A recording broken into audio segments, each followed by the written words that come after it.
what I wanted to talk about this evening was the story of the market garden and how it was designed, how that was implemented over the last 4 years. And I've got some slides to show you, so there's some nice pictures to look at as well. But as Julia said, I first came here in 1986, but actually in 1992 there was a Voice of the Land seminar held up at the hall with Wendell Berry and David Cadman, and that was, I think, a part of a course that was running here at the time. And from that seminar, Dartington Hall Trust started a process of actually bringing together the principles that the Schumacher College was talking about and the principles of Dartington Hall Trust, and actually applying those to the management of the 1,200-acre estate you see around you. On that weekend, we did some case studies looking at pockets of land, and I in particular worked on the case study of the area that has now become the market garden, which is the field just behind High Cross House and next to the old school, Dartington Hall School. And David Cadman, who was a consultant implementing the changes on the estate, asked me to put in a proposal to run a market garden on that site. At the time I was running 2-acre training unit, and we were growing lots of bits and pieces, but nothing really commercial. So I put in a proposal, and Dartington Tech decided to take up this project and do it in conjunction with Dartington Hall Trust as a joint project. And European funding was sought, and we won a capital grant to actually pay for the setting up of the market garden over the last couple of years. In August 1994 we turned over the first furrow, and this spring we finished. So I was trying to think of a date when we actually finished, and I couldn't really think of one, but it's kind of finished. There's lots of little bits and pieces to tidy up, but basically we now have 8 acres under cultivation, growing organic fruit, vegetables and flowers, which is for sale on the estate for the conference hall, the Schumacher College and staff and what have you. So first of all I wanted to talk about the design and the principles and how we actually the thinking behind what we've done up there at Foxhole, and then I was going to show you some slides and show you actually how we did this.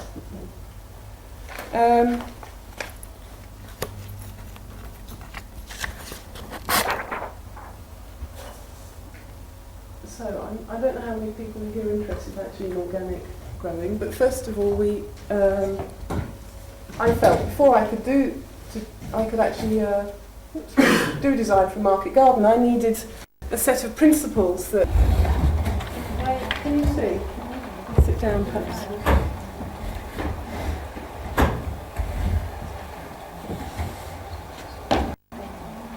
So when we first got our site, it was just a bare field. It had barley in it, so it had young barley seedlings.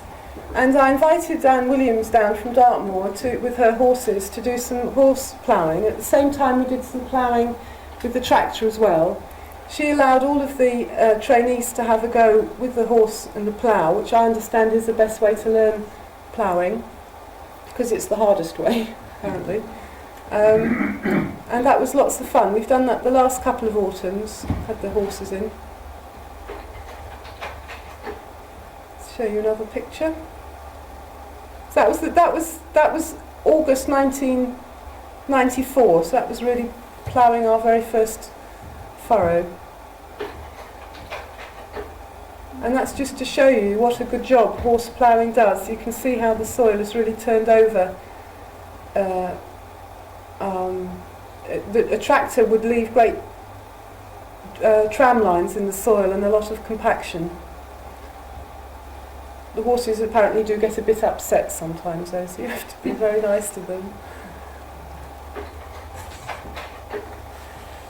Okay, this is the orchard, and this was the first year unfortunately I haven't got any pictures from actually planting the trees in the bare soil, but this was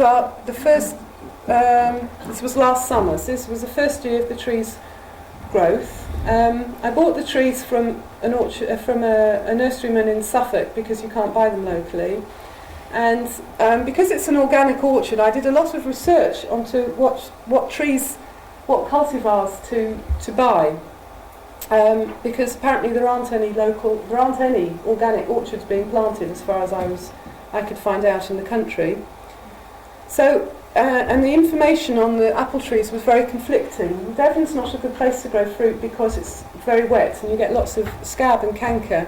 So I chose varieties that were resistant to those diseases, fungal diseases.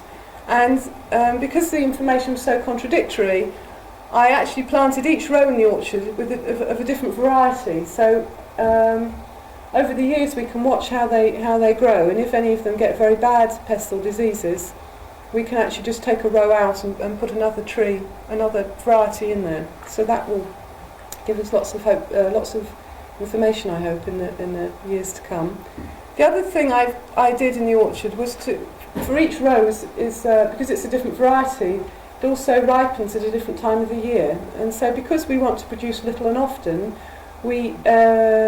I've staggered all of the harvesting of the fruit so that we get a continual supply of different varieties. What did you put in? Pardon? What variety did you put in? Gosh, it's probably about 15 varieties. It was Monarch, Lord Derby, Fiesta. A lot of them are very modern varieties because they're bred for pest and disease resistance. I've got a list if you'd like afterwards.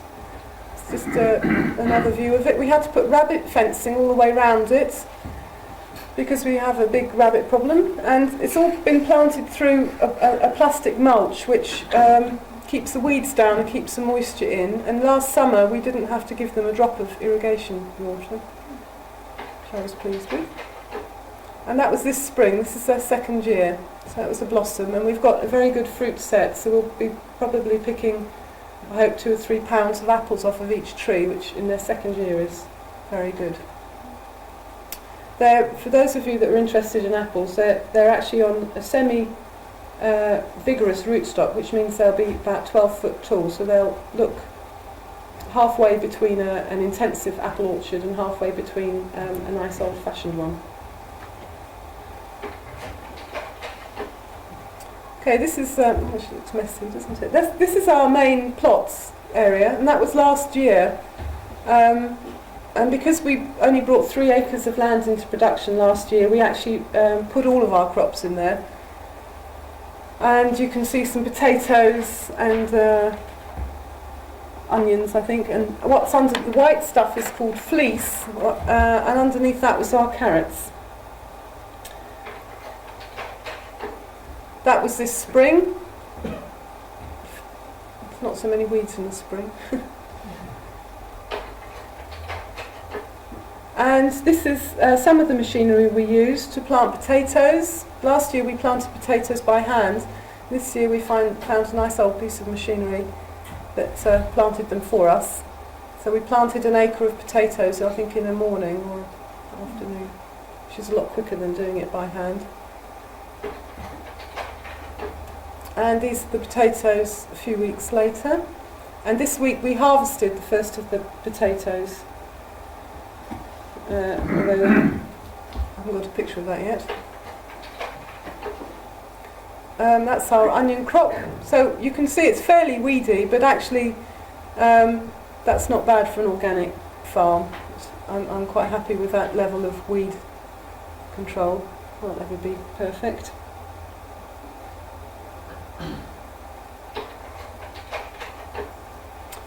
Okay, this is moving on to our raised bed area then. We the first winter, so that was the winter of 1994, we had some serious earth moving done to allow us an all-weather track through the market garden so that we could get into it.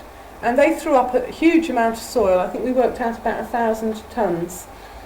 That 1,000 tonnes we then moved last winter onto the bottom half of the field. So this is the pile of soil, and this was at the bottom half of the market garden, and that was last summer. And we started to to make our raised beds by ploughing soil in strips and then putting the soil that had been thrown up from the track on top of it. So we had a double thickness of topsoil on each bed. Because the beds are raised, it means that they drain quicker, and because they drain quicker they're warmer, and that means we can get earlier crops on them. And because we have grass paths in between, it means we can walk up and down them without compacting the soil. Now the idea with the raised beds is that we don't invert the soil. We might rotivate it or fork it, but we're actually not going to turn it upside down.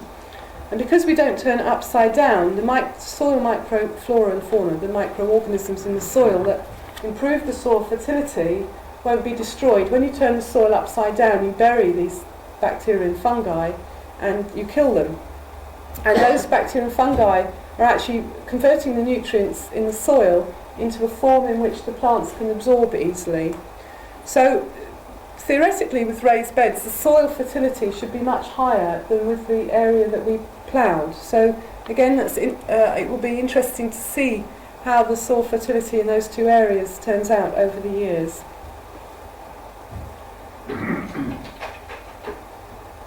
So again, trainees moving piles of soil. It was a huge amount of work. Where did you take the soil from? The soil was thrown up when we made the track. So we piled that soil on top of the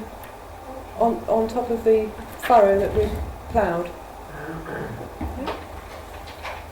Normally you wouldn't have that much soil available, so you would just double dig. You would go down very deep rather than pile it up on the top. That's showing it in the winter. It's a bit hard to see, but it took all winter. It was a long, arduous task. One of the main problems with the raised beds is weed control. When you turn the soil over, you bury the weeds, and so again, it will be interesting to see how well we manage to control the weeds over the next 5 years or so. The soil structure in the raised beds is also hopefully going to be much better because we don't stand on it, so we don't compact it.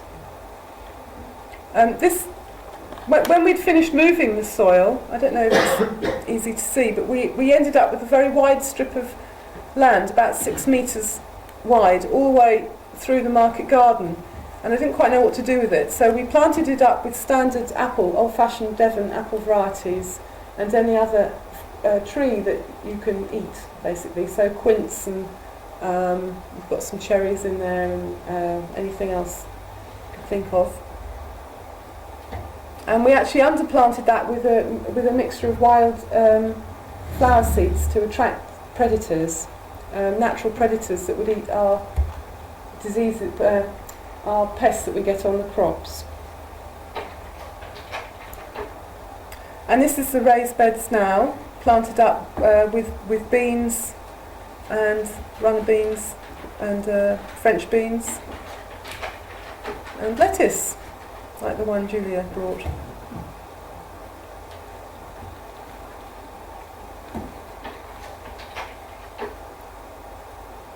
Okay, now this is the soft fruit garden, and it's a bit hard. I suppose it looks a bit like the raised beds, really, but we didn't pile soil on top of these, but again we ploughed strips out of the grass that was down, and into that we planted our soft fruit plants.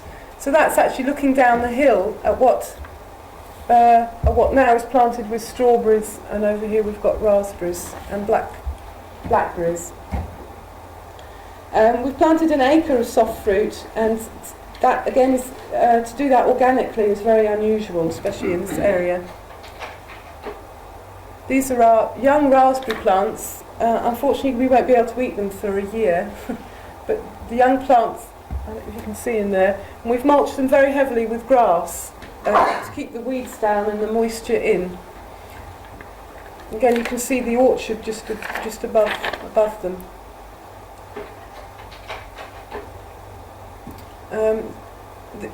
These are some trainees putting up a polytunnel. This was to be our flower herb tunnel, I think, and that was last autumn. So it was a good training exercise for them. This is the herb and the flower garden this spring, so the tunnels are actually behind you from where I was taking the picture.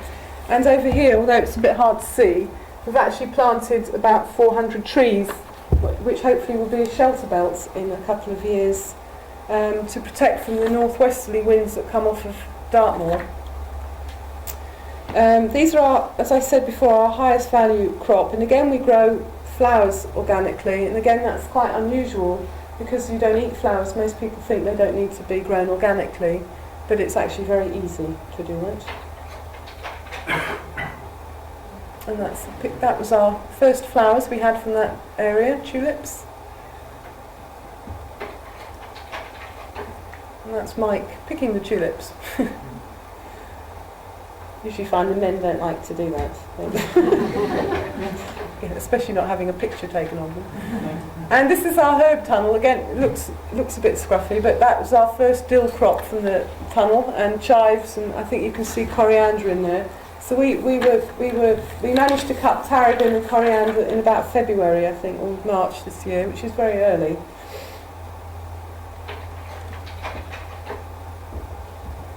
Okay, this is last summer. This is planting tomato plants in our polytunnels. We've got 10 polytunnels in all, and in those we grow our very high value crops such as tomatoes, cucumbers, peppers, aubergines, and we also extend the seasons slightly to get early and late veg. And in the winter we grow a winter salad pack in there, which is very popular. We plant the plants through white plastic, and that does lots of things. It keeps the moisture again in the soil. It reflects white light back up again, which, because it raises the light intensity, increases the yields of the crops, and it also keeps the weeds down underneath there, so we don't have to do any weeding. This is a few weeks later. They grow tremendously quickly in these tunnels. Those tunnels get up to about 45 degrees C in the kind of weather we had today. Very hot. That's a cucumber crop. And that's getting towards the end of the season. In there you can see, I don't know if you can see that little packet. It's something I'll talk about a bit later on, but it's a packet of bugs that crawl out and eat, they're predators that eat our pests.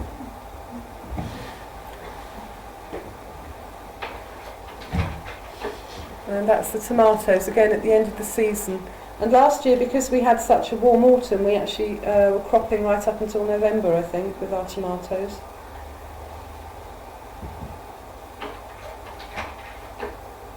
Cucumbers again.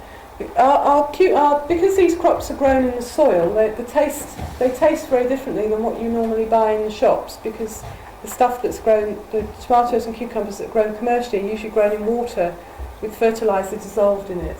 And because ours are grown in the soil, they've got a much wider range of minerals in them, and therefore they taste better. We also do all of our plant raising. Again, it's slightly unusual for organic growers. They usually ask a specialist plant raiser to produce their plants, but because we're training, we do that too. And it's very hard to do this organically because it's very hard to buy the right compost. You have to buy special organic compost, and we do have occasional failures, but I think on the whole we do quite well with that.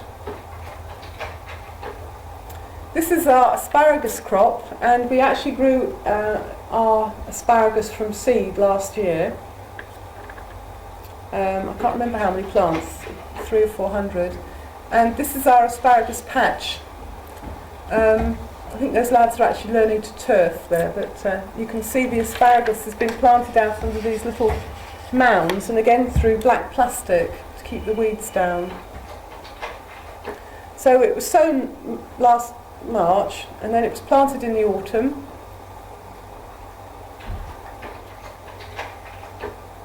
And that's this spring. It's a bit hard to see, but there's very thin little shoots of asparagus coming up. but we won't be able to eat that until 1998. And by that time it might actually be swamped with weeds, so we might not get any, but it's worth having a go.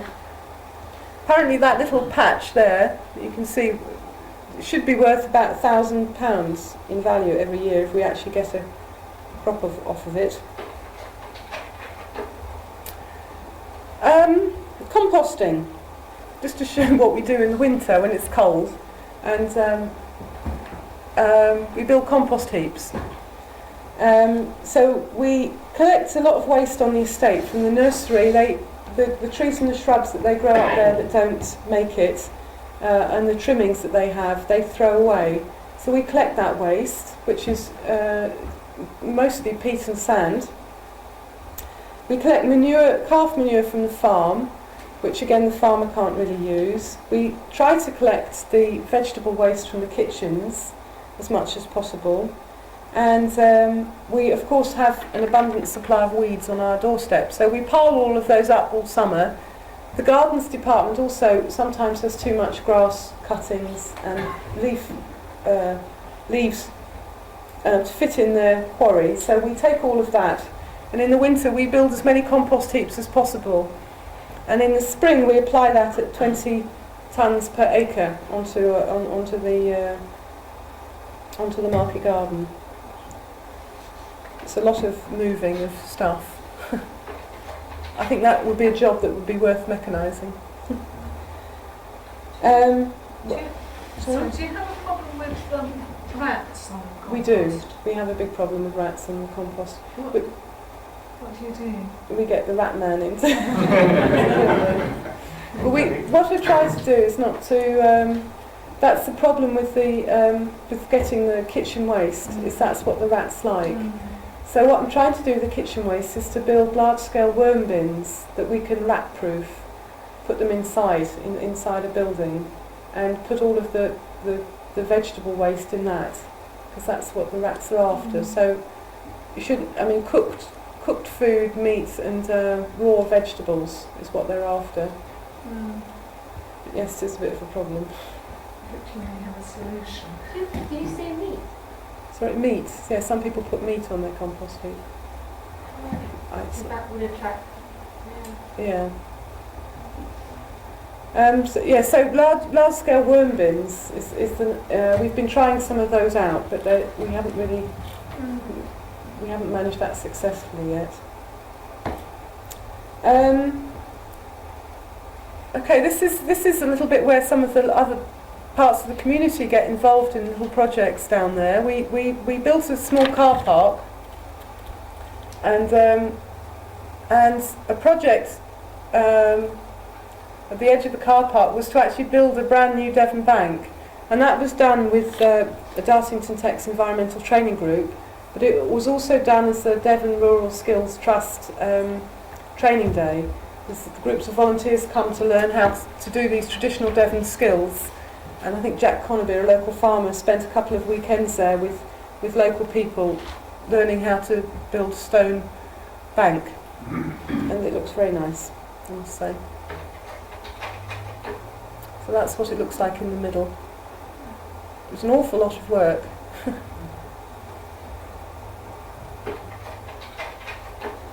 That's a finished product.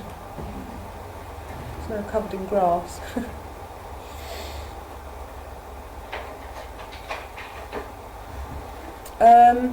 Planting trees, as I mentioned earlier, this is actually a windbreak on the northeast side of the orchard.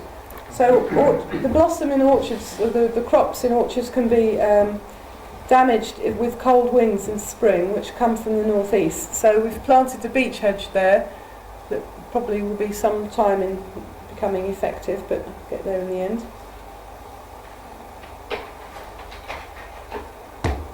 And that's it a few months later, all leafed up. We've also, as I said, showed you earlier, we've planted shelter belts on the northwest side. The hedges, I haven't got any pictures unfortunately, but all of the hedges all the way around the edge of the market garden were very overgrown, so they've all been relaid. Again, that's a lot of winter work.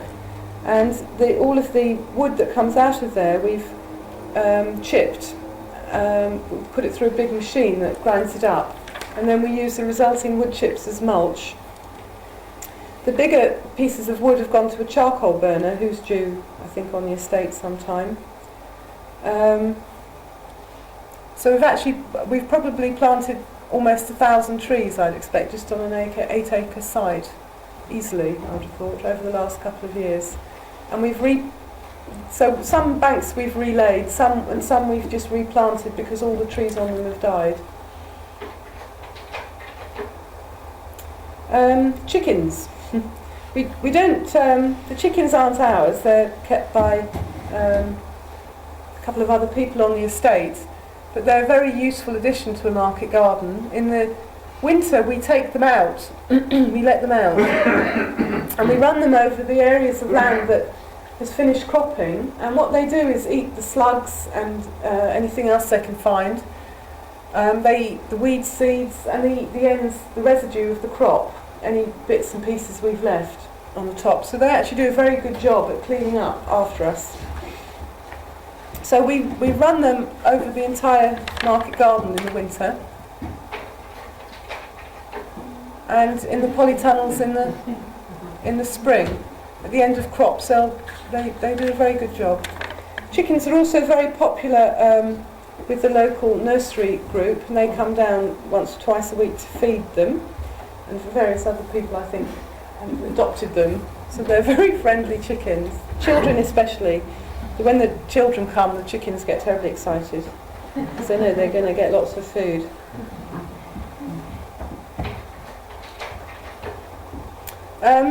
Irrigation. I just wanted to talk about the use of water, because we're trying to minimise the amount of water that we use as much as possible. And the bulk of our irrigation is done by these overhead sprinklers that you can see Tony's setting up there. And when we use those, 70% of the water that we apply is actually wasted. So we are trying to use other systems where possible. So it's a little bit hard to see, but there are some black strips up through there, and that's a fairly new product called T-tape. And what that does is eke out little bits of water just along the row of. In fact, maybe you can even see a little damp patch. This is our strawberry crop. And so what that is watering is the crop, and it's not watering the bare bit of soil in between. So the water is more economically used because it's going directly on the crop, but it's also not watering the weeds, and therefore the weeds don't grow quite as quickly either. Another interesting thing we've done here is we've grown a green manure between the strawberry plants. We had a bad attack of leather jackets this spring, which is a little grub in the soil, the grub of the daddy longlegs, and it eats the roots of plants. So we planted mustard in between the strawberries because leather jackets prefer mustard to strawberries, so we didn't lose too many plants because of that. And just an example of mulching as well. As I said, the apple trees we planted last winter, and they went through last summer without a drop of water, which for a new trees is very good. And you can see they look very healthy, but they had great dollops of mulch on them.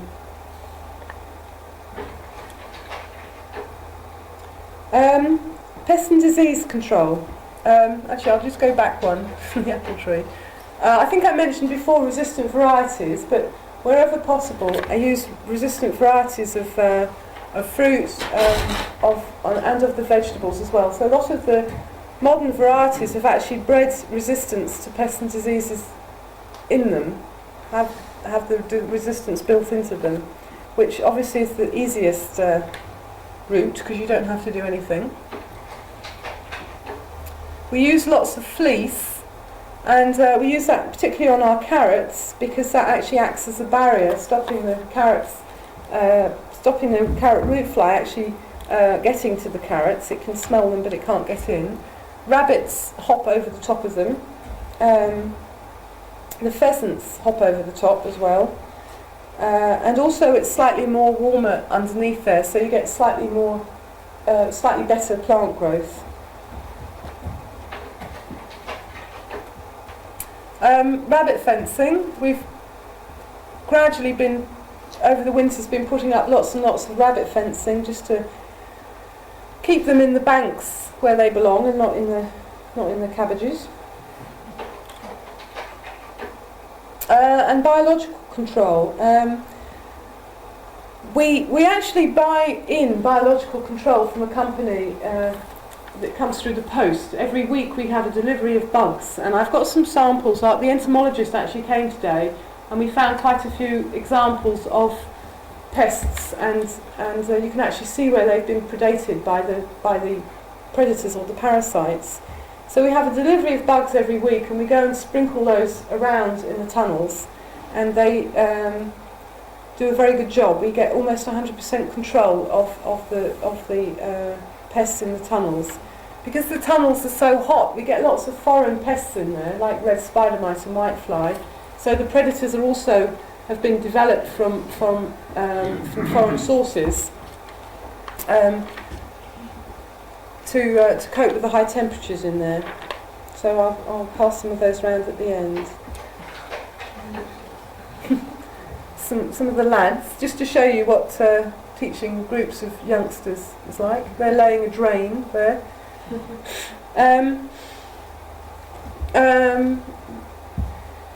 What was I going to say about that now? I've forgotten.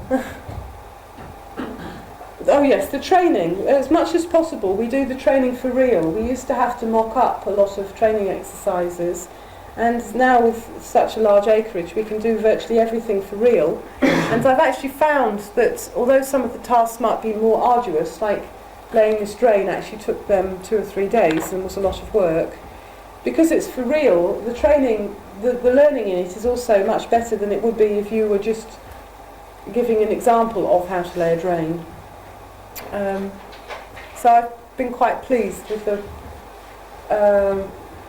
way in which our trainees now are going out and actually getting jobs, and the feedback we get from the employers is usually quite good.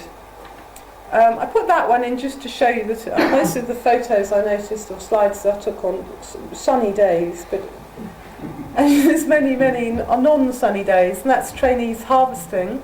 Something else that I've noticed about the project is it seems to motivate people in a way that I find constantly surprising.